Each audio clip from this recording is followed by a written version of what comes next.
of civil rights type cases. Oh, I think I have to accept this. I was doing a variety of civil rights type cases. And prior to that, I was in a different section of the Civil Rights Division for about 4 years. So I've been doing civil rights since 2004. And for the 4 years prior to that, I was in a firm in New York City. So a bit of a diverse history, but like I said, I've spent the past 5 years on the Fair Housing Act. I'm going to apologize in advance because this is about the time that my family starts stampeding back into the house. I've got 2 kids, I've got 2 dogs, and they all kind of tend to come in at once, and it's not usually quiet. So I put some signs up around the house to try to make them stay quiet, but I can promise you that's not going to work. All right, I do have some slides, so you don't have to stare at my face for the next 20 minutes, or maybe I'll be like a little thing at the bottom of your screen. I'm gonna start sharing my screen now. I hope that it works.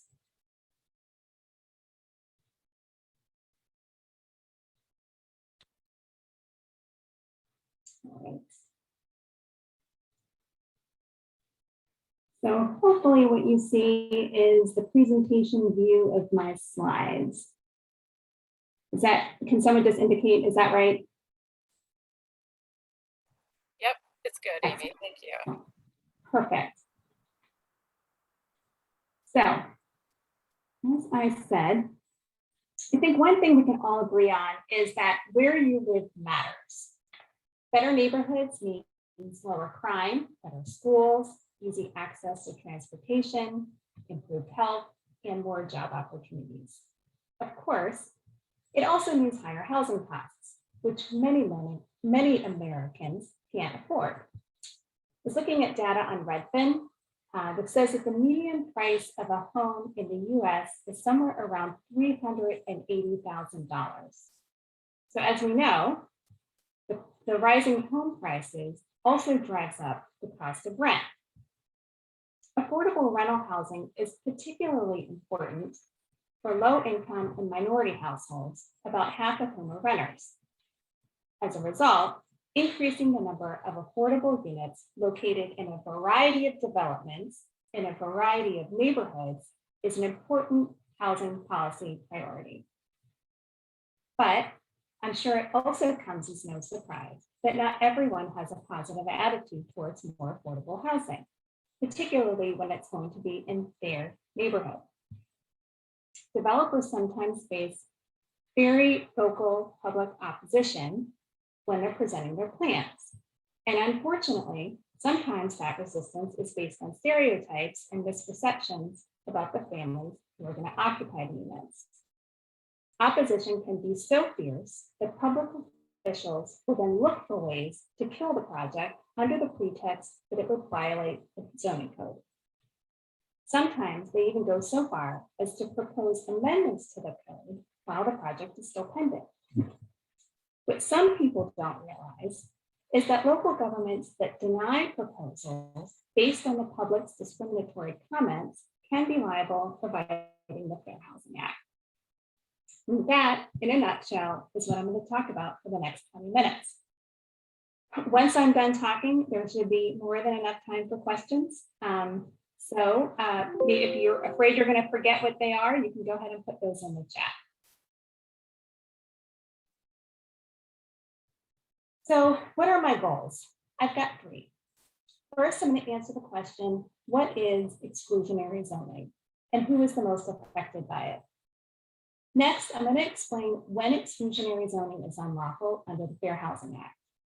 And last, I'm going to explain what DOJ does to enforce the Fair Housing Act on this issue and what you can do to help.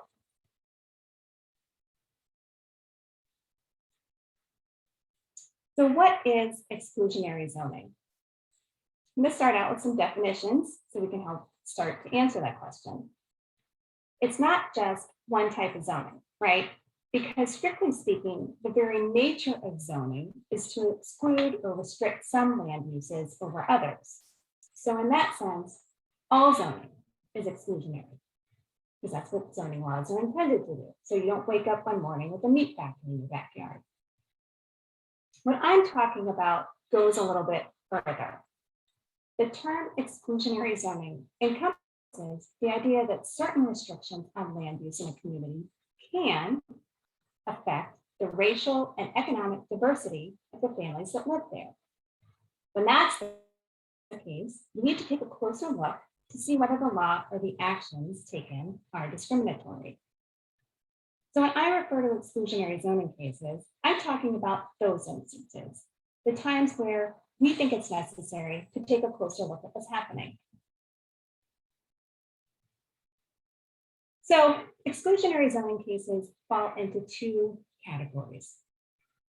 First, there's the cases where the zoning laws are so restrictive that they make it nearly impossible for families of a certain race to live in a community.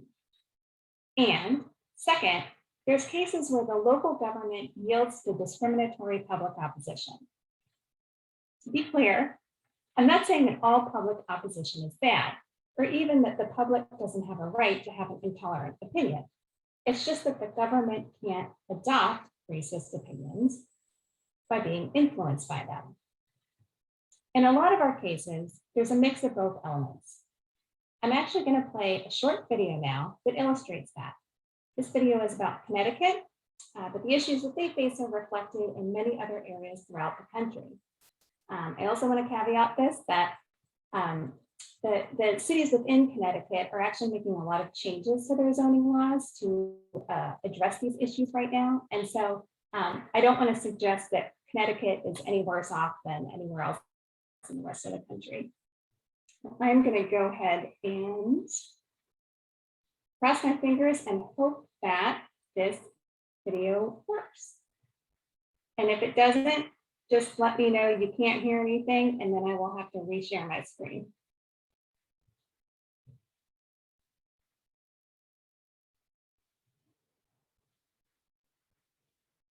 In the first installment of our new series, Roads to Recovery, we reported on Connecticut's efforts. Okay. Sorry, I just want to, I'm breaking in just to make sure that you can hear the sound on this.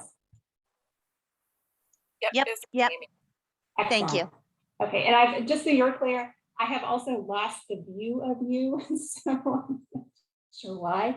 So I appreciate you answering orally. All right, here we go. To provide an economic rescue for some of the state's landlords and renters in Fairfield County. While that support is in response to the continued economic fallout caused by the COVID pandemic, the size and scale of the need points to a much larger systemic challenge that runs throughout Connecticut, the lack of affordable housing. In this next installment, Christopher Brooker reports on efforts to reform Connecticut's land use laws and the complicated mix of history, politics, and racial dynamics that impact who gets to live where. This segment is part of the initiative Chasing the Dream, Poverty and Opportunity in America. But the site is quite isolated. Yeah. Real estate developer Richard Friedman has had plans for this nearly 3-acre plot of land in Fairfield, Connecticut since 2014. So I buy this site and I'm thinking, you know, really, Yeah. who could really care what goes up on this site? Yeah. Tucked between Interstate 95, active train tracks, and a single house that sits at the far end of the property, the original plan was to build a 4-story building with 95 rental apartments, 30% designated as affordable. But after rejections from the town's Planning and Zoning Commission and a half-decade of litigation, Friedman's design on this plot of land is still just a plan. This is how towns fight affordable housing, is if they can't beat you in court, they know that if they deny you, they can at least stall you. And if they can drag it out long enough, sometimes they can kill it. And Fairfield is in desperate need of affordable housing. Only about 2.5% of the town's more than 21,000 housing units are designated as affordable, fewer than any other city of its size in the state. To Friedman, Connecticut's localized zoning rules, coupled with an overwhelming preference for single-family homes on large lots, is in part driving racial segregation. The fact that you cannot build multifamily housing, that prevents Black and Hispanic people from moving into your town. There's just no two ways about it. And the correlations are almost exact. In neighboring Bridgeport, the median household income is about $47,000. 80% of residents are minorities, and multifamily housing makes up more than 68% of the housing stock. In Fairfield, the median household income is nearly $139,000. 16% of the residents are minorities, and multifamily housing makes up about 14% of the housing stock. Even 100 years ago, people generally didn't use overtly racist or racial language when these zoning ordinances were put into place. But they have been devastatingly effective in maintaining a town like Fairfield and many other towns in Connecticut as almost entirely white. While inequality across Connecticut has been growing for decades, the events of 2020, the COVID-19 pandemic, and an increased awareness of racial inequality following last summer's protests has led to new momentum for reform to where and what kind of homes the state builds.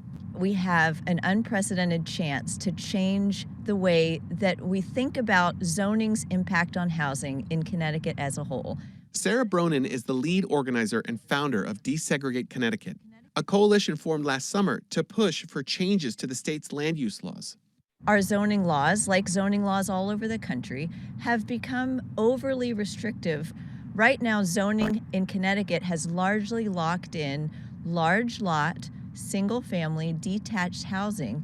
And we know from demographic trends, even just looking at young people, they don't necessarily want to live in that kind of housing. To quantify just how restrictive the state zoning is, this week, Desegregate Connecticut released a comprehensive zoning atlas of the state to show exactly what can be built in each of Connecticut's 169 towns and under what rules. In more than 90% of the state, a single-family home can be built without a public hearing under the existing zoning code. For a four-family home, that's true in only 2% of the state. Desegregate Connecticut is lobbying state lawmakers to significantly expand where smaller multifamily projects can be built, including by main streets and near transit stations, while removing the need for a public hearing. It's also pushing for reduced parking requirements and legalizing what are known as accessory dwelling units, separate apartments in single-family homes. Bronin acknowledges that in Connecticut, changes at the state level will mean local municipalities will have to cede some control. Is it possible to convince the public and the localized towns that change is necessary and change should come? I think that there is an emotional moment right now that our proposals and coalition is moving in sync with. At the same time, for those who are not moved by the moment, there are plenty of studies and reports that have shown that zoning reform would be good for Connecticut. It would create jobs, it would increase the tax base, it will help seniors age in place, it will keep young people in your community, it will enable housing options for a wider variety of people than we're allowing today. It will be up to legislators like Democrat Kristen McCarthy-Vahey to balance the need for more housing options with concerns from existing residents. She co-chairs the Planning and Development Committee in the Connecticut General Assembly and also represents part of Fairfield.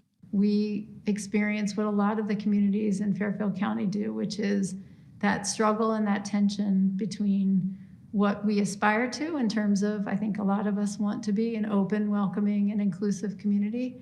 But then when people have moved into an area and they have an expectation about what their home is going to be like, and then they learn that, wait, there's this other ability for things to happen, I think sometimes people, they get upset. McCarthy-Vahey has supported some statewide zoning changes in the past and says any reforms will be done in consultation with local municipalities. We have a broad set of needs here. And sometimes when you're over here, you're not seeing what's happening over there. So we've got to work together. And yes, sometimes that's the role of state law to say, here's what we're going to have to do because this is a broader need. I'm not one for releasing our local zoning control. I don't want to do that. We're New Englanders. No one really likes to do that. We don't like to regionalize. I think there's other ways we can get there. Most of the people. Republican Brenda Kupchik is the first select woman of Fairfield. Before being elected in 2019, she served almost 9 years in the state legislature. After the events of this past summer, particularly with the Black Lives Matter movement, zoning has become part and parcel of the discussion as it relates to systemic racism and the exclusion of groups of people. Do you think that that is warranted and part of the conversation? I can understand that point of view, to say that zoning was created to keep out certain people. But I think this is more based on your income. I think that, you know, there's poor white people, there's poor minorities, there's poor people, right? And so I think I can understand that point of view, and it's a welcome discussion. I think it's a discussion we should all have. But to me, I look at it like there's some character, right, to your community. You know, do you want to live in a city or do you want to live in a town? And I would hope that I don't come across as a white, you know, first select woman of Fairfield, that I'm trying to be discriminatory by wanting to have some control over my local zoning laws. Kupchik points to projects like Pine Tree Apartments as a model. It's a 50-unit affordable housing development which was rebuilt and expanded by the nonprofit Fairfield Housing Authority in 2017. And she says Fairfield has made strides toward building more affordable housing, including creating a trust fund paid for with a fee on new construction and building additions. But she says what she worries about is a 30-year-old state law known as 830G, which allows private developers to supersede most local zoning rules if they set aside at least 30% of the units as affordable for 40 years. This statute has become an avenue for predatory development. And so it's not so much developers who are looking to solely build affordable housing because that is their mission, but rather I want to build a lot, make a lot, and I'll be able to just offer these small percentage of affordable units and not have to comply with local zoning laws. And to me, that's a completely inappropriate process. Have you had a number of those battles, for lack of a better term, here in Fairfield? A huge amount. Including with Richard Friedman and his proposed multifamily apartment building. In 2014, Fairfield's Planning and Zoning Commission rejected his plan. Citing safety concerns, the town argued that the 20-foot wide street was too narrow and the parking lot didn't have enough room for a fire truck to turn around. Friedman made alterations to the design, including fewer units and a fire lane. And after years of litigation, an appellate judge ruled that safety concerns the commission raised do not outweigh Fairfield's long time and admitted need for affordable housing. With that approval, Friedman hopes to start construction of this project in the next year or so. Long ago, many towns became very sophisticated at fighting 830G. So if the town of Fairfield puts me through 5 years of litigation to get this project approved, eventually it gets approved. But every other developer looks at that and says, I can't be bothered with that. It's just too hard to use. You know, you still are a private developer though, and it obviously must work in some economic sense. It has to, yeah, it has to work economically. So this whole notion of the greedy exploitive developer, that's a trope that opponents to 830G use all the time. But there are plenty of private developers making a lot more money building single-family houses, and no one calls them exploitive. While Friedman acknowledges that 830G has not been enough to make a real dent in the affordable housing needs of places like Fairfield, he knows firsthand it can work. The bedroom is at the end of the unit. And 54 total units in the building? Yeah, 54 total units. And how many are those were designated as affordable? Half. When Friedman's company completed this project in Fairfield in 2014, it included some of the first non-age restricted affordable rental units to be built in Fairfield in more than 40 years. Okay, I am going to go back to my slides now. But first, I will stop sharing my screen for a second because I'm curious if anybody has any reactions to the video that they wanted to share. And I can see you now, so if you wanted to raise your hand, that would be fine. And if there's no reactions, it's fine because you're going to hear mine. All right, excellent. So I'm going to share my screen one more time. I'm going to pull up some screenshots actually that I took of the video.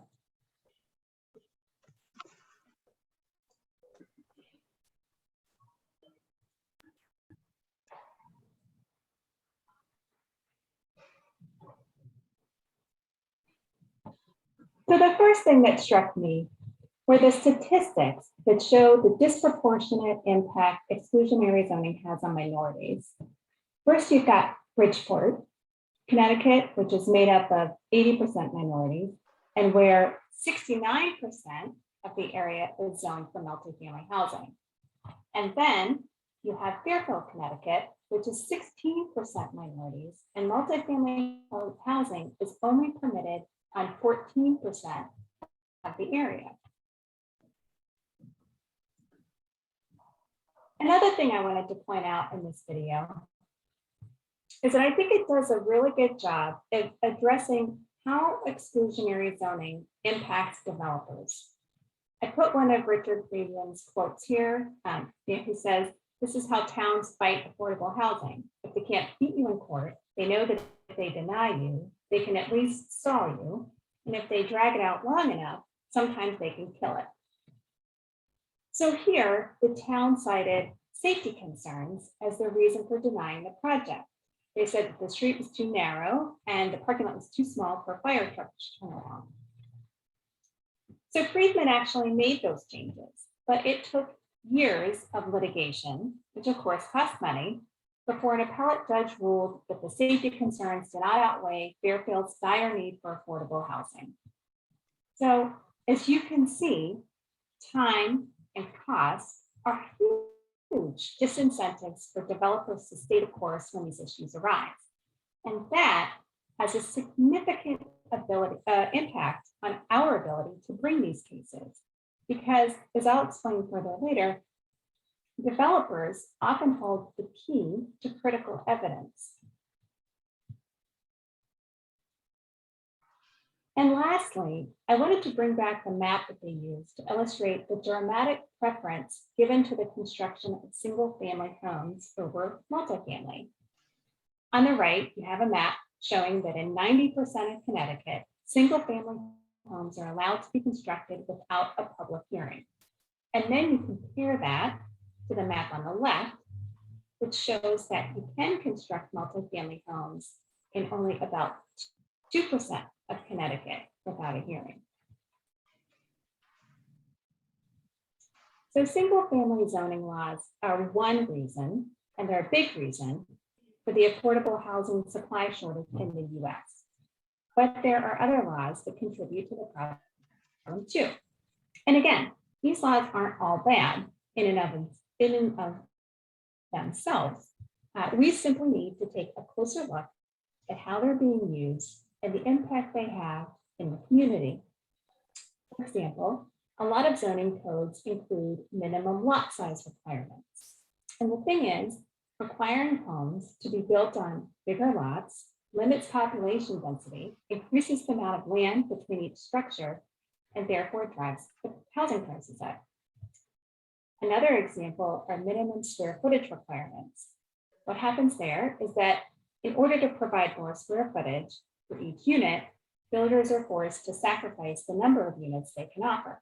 The bigger the unit, the higher the cost for the renter.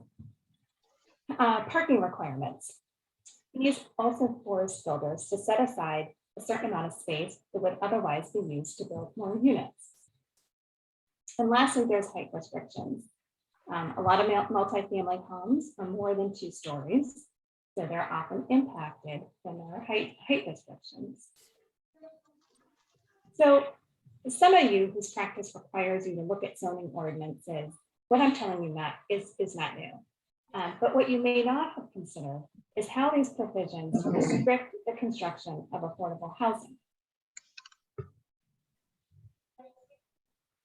So now it's time for a brief history lesson. The origins of zoning laws date back to the 19th century, as many cities were concerned about fire hazards as well as light and air regulations. But explicit race-based zoning emerged in 1910 with formal prohibitions on African Americans purchasing property in white neighborhoods and vice versa. In 1917, the Supreme Court banned the use of explicit race-based zoning in a case called Buchanan v. Worley. The thing is, outlawing the most egregious laws wasn't actually enough. and city planners remained capable of segregating, using more indirect methods. For example, in 1919, zoning laws in St. Louis were designed to preserve home values in areas that were unaffordable to most Black families. In fact, the city's zoning commission would change an area's zoning designation, say from residential to commercial, if they thought that too many Black families were moving in. Similarly, research on Seattle's 1923 zoning laws shows that areas in which Black or Chinese Americans families lived were disproportionately likely to be zoned commercial. Unfortunately, not much has changed. In general, zoning laws benefit communities. However, goals such as preserving property values and maintaining a neighborhood's character take on a new meaning when you consider the impact that those objectives have on restricting the diversity of the families that live there. So at this point, I want to turn our discussion specifically to the circumstances when exclusionary zoning is unlawful. The Fair Housing Act is the law that prohibits discrimination in housing, which includes exclusionary zoning. There are state and local laws that are similar, and you might know more about those than I do. So I'm going to focus on the federal law. The Fair Housing Act has been in effect for 53 years as of April 2021. Discrimination prohibited by the Fair Housing Act can take many forms. There are disparate treatment cases, and that's where a landlord requires higher security deposits from families with children than families without children. That's one example. There are cases involving discriminatory statements, like we don't rent to Black people. And another example of our cases are those that involve coercion or interference with housing rights. An example of that type of case is where we bring a claim on behalf of someone like an office manager who gets fired for reporting on the landlord that they work for not renting to certain groups. So there are 7 protected classes under the Fair Housing Act. There's race, color, national origin, religion, disability, familial status, and sex. If you were listening closely, you may have noticed it doesn't cover everything. 2 classes that Pennsylvania's Human Relations Act covers, in addition to the ones covered by the Fair Housing Act, are age and ancestry. So back to the federal law, who can enforce it? Pretty much anyone. The 2 federal agencies that are charged with enforcing the Fair Housing Act are the U.S. Department of Justice and also the U.S. Department of Housing and Urban Development. When it comes to exclusionary zoning cases, however, HUD may hear about it first and they may investigate it, but then they will refer it to us. So ultimately, if a lawsuit is going to be brought, it's going to be brought by the Department of Justice. But HUD and DOJ are not alone. As some of you may know, under the Fair Housing Initiatives Program, fair housing organizations and other nonprofits receive funding to investigate Fair Housing Act claims and even to conduct their own testing. And lastly, private parties can bring private lawsuits under the Fair Housing Act too. So this wouldn't seem much like a legal presentation if I didn't include some citations. So this is the provision of the Fair Housing Act that we use to bring challenges to exclusionary zoning. The key to this provision is the language otherwise make unavailable or deny. That's what I highlighted here. And because that's the part that we rely on to bring housing actions against municipalities who are neither refusing to rent or refusing to sell. Instead, they're making kind of housing unavailable by making it impossible to build. Proof that a town's zoning actions violate the FHA can be shown under either a disparate treatment or a disparate impact theory. Disparate treatment is when the law is neutral on its face, but is applied in a discriminatory manner, or where a neutral law was passed with the intent to discriminate. Disparate impact is when the law is neutral but has a disproportionate impact on a protected class. It doesn't have to be one or the other. Sometimes we have disparate impact, or we need disparate impact evidence to prove our disparate treatment like case. And sometimes what appears to be a disparate impact case is actually disparate treatment. It may not surprise you, but in this day and age, evidence of intent can be hard to come by. We don't usually see a lot of cases where we have public officials admitting on the record that they oppose a project because they don't want more African Americans in their neighborhood. Instead, building these investigations requires amassing a lot of evidence from a variety of sources. So what type of evidence do we look for?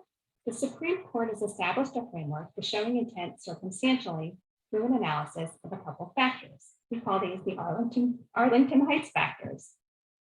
The factors are legislative history. So what are the reasons behind the town's actions? To explore this, we might look at the zoning map. We might look at or listen to recordings of meetings. We might look at the public or private statements made by the local officials. We look at the historical background of the decision. For instance, is there a history of segregation in the town? Has the town always restricted multifamily housing to only minority neighborhoods? We also look at the specific sequence of events that led up to the decision. So for example, when a project seems to be on its way to approval, but then the city officials suddenly change course, what was the timing of everything? Does it seem suspicious? Did a zoning change that affects the project just so happen to occur after a public hearing? Those are the types of things that we consider there. And then we also look at whether there have been any substantive departures from normal procedures. So is the town imposing new requirements, or are they gathering more information than they normally do for these types of proposals? That would sort of stand out to us as well. And lastly, we look at statistical evidence. And this is what we refer to as our disparate treatment analysis.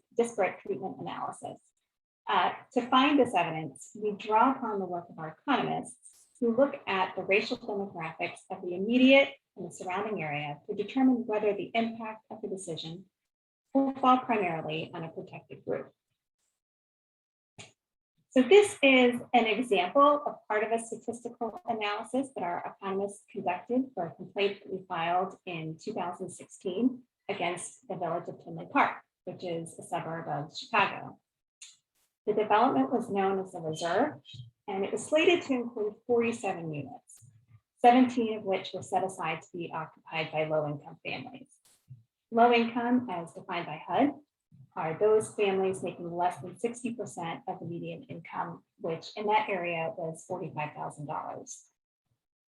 So again, we're looking for whether the decision to stop the development of the Reserve would have an unjustified disparate impact on a certain group.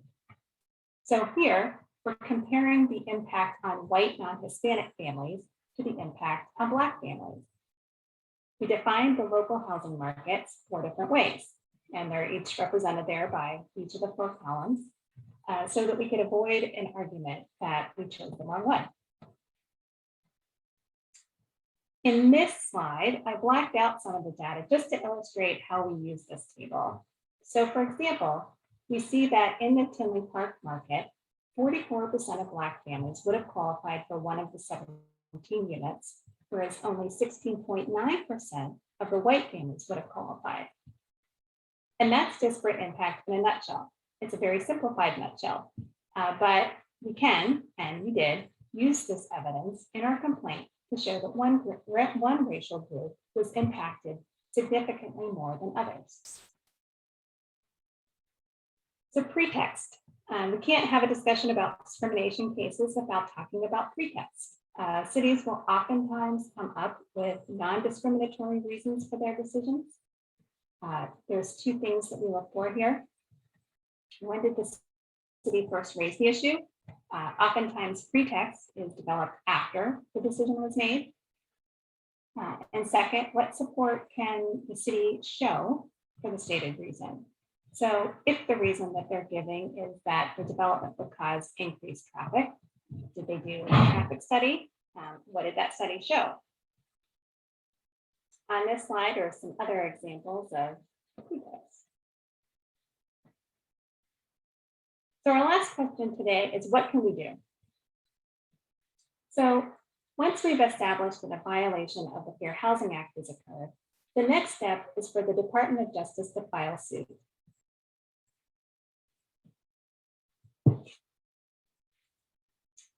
The tricky part is that we only have 18 months from the date of the last occurrence of the discriminatory practice to file suit. That is not a lot of time, especially given how much evidence we need to examine to determine whether there has been a violation. So once we file suit, what type of relief do we seek? There's a couple different things. First, we seek injunctive relief. Examples of things that we may ask for in our consent decrees. We may ask for an opportunity to monitor any changes that are made to the zoning code during the period of compliance with the consent decree. We may ask them to repeal any changes to the code that were put in place specifically to block the development. In general, we may require them to remove any procedural barriers that tend to get in the way of affordable housing developers that aren't faced by other developers. And lastly, we may ask them to take proactive measures to foster the development of a certain number of affordable units. It's usually the number of units that were lost in stopping the development that was the subject of the lawsuit. So that type of requirement in turn is going to have other requirements associated with it, such as the establishment of a housing trust fund, or the requirement to conduct outreach to affordable housing developers.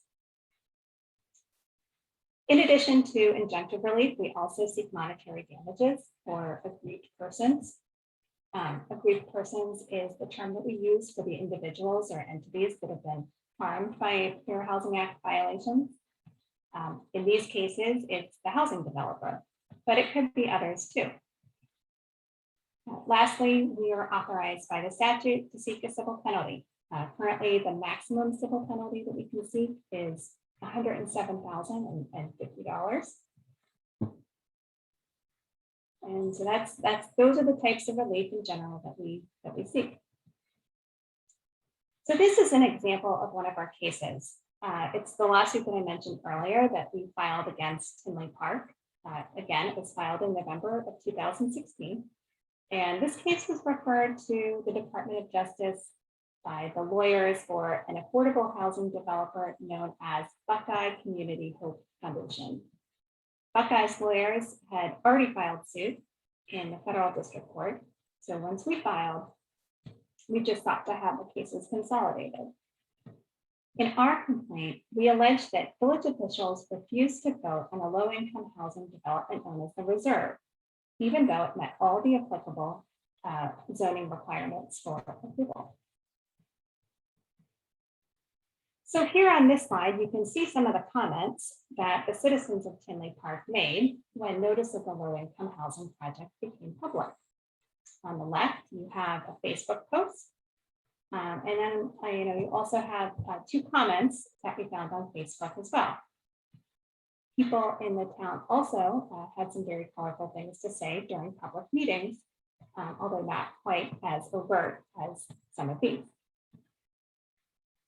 Then, in response to this public opposition, the Board of Trustees started taking steps to prevent the project from moving forward.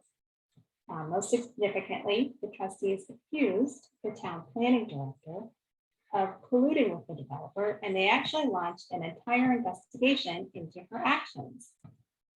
During the time the project was on hold, it really didn't take long for Buckeye to strongly suspect what was really happening. And that's when they decided to file suit and their attorneys contacted the Department of Justice. So soon after filing their complaint, Buckeye entered. About that. Soon after filing their complaint, Buckeye entered into a private settlement with the village for $2.445 million in damages. And in return, they agreed to dismiss their suit and unfortunately withdraw the plans for the development. But we remained in the fight for a bit of motion practice and discovery, and then finally settled with Tinley for $360,000 in monetary damages for the plaintiff director who had been fired, as well as our standard injunctive relief and a $50,000 civil penalty. So how does a case like that come to DOJ? Cases come to us in a variety of ways. They get referred to us from HUD. Sometimes we get calls from fair housing or legal aid groups. We read about them in the news, and sometimes we hear about them from the developers. One of my goals here today is to make you more familiar with what the Department of Justice is doing on this issue. So when you hear something, whether it's from a client, a colleague, or even someone in your neighborhood, you know who to contact. We know that we are only hearing about a small fraction of the potential cases that are out there. In many cases, we only learn about them when the developer has already walked away and the statute of limitations is run. As was the case in Tinley Park, housing developers are an important source of information on these matters because their insight and their communications that they had with the municipality are key for us to building our case. We are sensitive to the substantial investment that developers make in conducting market research, in purchasing the land, securing financing, and drawing the plans, which is why early identification and reporting is crucial. So how do you report? Here is the general way to contact us. And on the next slide, I'm going to give you my contact information. Like most organizations, the simplest method is by phone or by email, but calling our section is not like getting your cable fixed. We will actually call you back most of the time within a week. If you prefer email, you can send an email to this address. It is monitored by a group of paralegals, and it's specifically dedicated to receiving complaints. And this works just as easy as calling, and it's also easy to remember. On this slide, here's my contact information. Please feel free to use it. Don't feel like you have to have all the facts or anything like that before you call. It's our job to start investigating and to find all the facts. I really do hope to hear from you. This is something our office is prioritizing now, and we're relying on people like you to locate the areas where we can be of help. So those are the end of my slides. I'll show you my thank you slides so you know I'm thanking you. And I'm going to stop sharing my screen now so that I can answer any questions.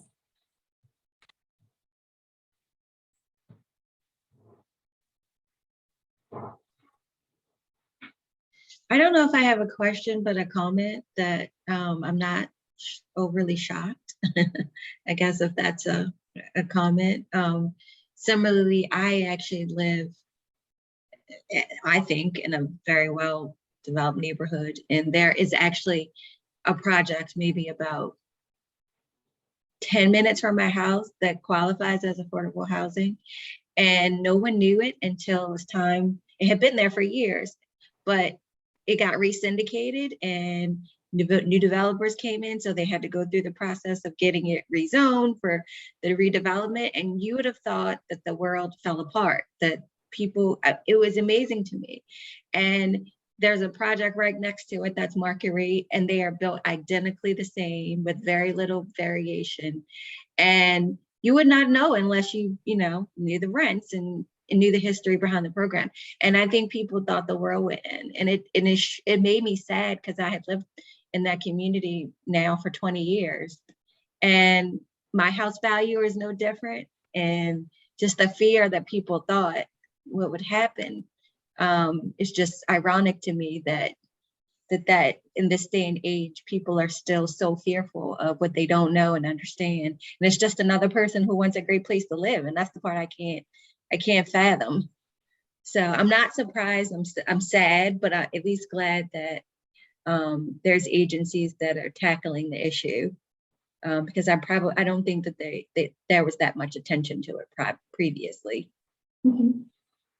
Yeah, I appreciate you saying that. I think it is striking.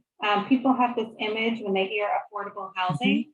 I think they think of the projects. I think they think of those really, tall, impersonal, concrete structures that, you see like from the Turnpike in New Jersey, whenever you're headed into New York. And it's not the case. I mean, as you point out, people don't even know because they look exactly like market rate developments. And there are literally $600,000, $700,000 value homes being sold in the area. So that's the part that is ironic to me, is that you're buying a $700,000 house, literally maybe a mile away from where this is, but you just can't fathom that this townhouse could be infiltrated by, I don't know what the thought is.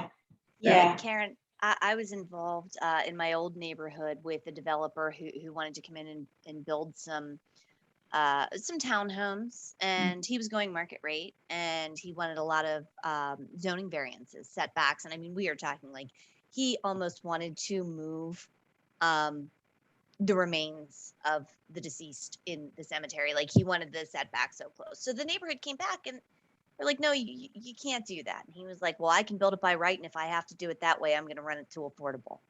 He used it as a threat. And it was disgusting. I mean, and I had known this man for years. And I'll tell you, I walked out with a very different opinion after that.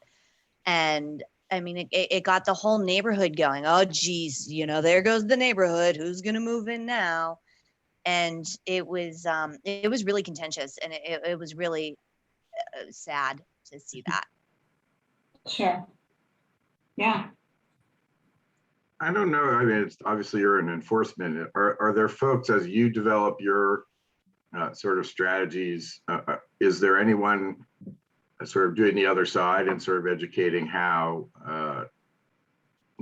how towns might change their zoning to achieve their legitimate goals without having the things like form-based zoning or any of those things? I don't know, is there someone from your end working with the other departments on that? That's an excellent question. So we do not. I mean, we primarily are, as you point out, like an enforcement agency. But as I meet with groups such as yours and other groups as well, I'm meeting more and more advocacy groups who do this type of work, and that's exactly what they do. Is they educate towns on ways that they can either modify their zoning laws or they can and improve their processes so that so they don't get in trouble with DOJ. And that they're attacking it on the front end. I think actually you can see a lot of that in Connecticut. Throughout the city, there's a ton of stuff going on there. There's a lot of advocacy groups. There's one woman who was on that video today. Her last name is Bronin. I actually saw her talk at lunch today about some improvements that are happening in Connecticut. So yes, it's not me, but it's other people. Right. Well, I certainly know state action can make a lot of difference. And I guess the other is there the minimum lot requirement one always bothers me, that sometimes in lumping it in the same with others, because there are numerous sort of legitimate issues around that in terms of open air, space for greening, resilient environment. So while in some cases, especially when combined with the single family zoning, it can contribute to that, but I think not as commonly as, say, a parking requirement, single family, or some of the others that are on that list. Yeah. Anyway, just my 2 cents, because that's, partly in Pittsburgh, I think we need more setbacks around here, not in a lot of the city, not not bigger ones. As we add density, we need wider sidewalks, but we're not getting there yet. But that's a side issue. No, I really appreciate your sharing this and your insights. Thank you. Yeah, because I guess the other part is with the, is how is HUD going to be incorporating this into, their affirmatively furthering fair housing requirements, and how are they going to assess what localities are doing? So I think some of that can be informed by the work that you've been doing. And there actually, just as a note, there was the memo, the committee memo. There was a hearing last week in the House Financial Services Committee on zoning, exclusionary zoning. And I think the committee memo actually did a really good job of really talking about the issues and balancing the different objectives that can be legitimate versus, and even in different locations, and highlighting how location specific it really is. So a single family zoning in a disinvested minority community getting rid of that may not actually help, could actually add to making things worse. Developers come in and push those single family minority homeowners out with other stuff. So you have to, it was very interesting. So is there a chat? I could probably find a link and stick it in there. Yeah, that would be great. I mean, but you're raising an excellent point. I mean, it is not one size fits all. You have to really take a look at the community. That's why it's why it's great to have local contacts, because you have to be able to put these things into context and understand the history, understand who lives there, and what it would mean when these changes happen. I have a quick question for you. Thank you very much for your presentation, and maybe a little left of housing. I know we're talking about housing, but I'm curious about your opinion on exclusionary zoning when it comes to commercial as well. And I'm specifically thinking about things we have here in Philadelphia called overlays that do not allow certain types of commercials. I live in an overlay district that doesn't allow for hair salons and barbershops and nail salons and takeout dining restaurants that don't have a certain, oh, sorry, my pandemic dog is going crazy. Don't allow for food without a certain amount of seats. Oh my gosh. But yeah, sorry, I'm interested in your opinion on that. That's an interesting question. It's not something that we deal with specifically, since it's not housing. But one thing that we sometimes we do also enforce Title VI, which has, I'm sorry, Title VI. Yes, I do. I mean Title VI. So we also enforce other statutes that protect against other types of discrimination. And oftentimes, maybe not oftentimes, where this issue does come to our office is where it's typically minority businesses that are getting driven out by those types of restrictions. Because that can sometimes, it could be, African-American barbershops and, African-American run businesses that are impacted by these types of these types of code restrictions. And that's when our office would see it, since we're primarily dealing with discrimination cases.